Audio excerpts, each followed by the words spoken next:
لما يا بنت رح تحبي شب فقير وحالته عقدها.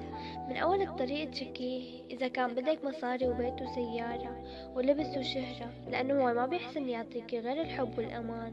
هو فيكي بيغنى. إذا كنتي عن جد بتحبيه رح توقفي جنبه وتكوني عيلته.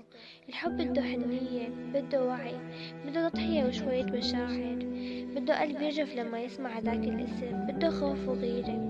بدك تكوني كل شي لشريكك، يعني أم وأب ورفيق وحبيب وخي وكل شي حلو. الحب ما بده مصاري ولا بده كلام كتير. الحب بسيط، بنظرة، بمسكة ايد، بضمة حنونة، بتطلع كل شي جواتك.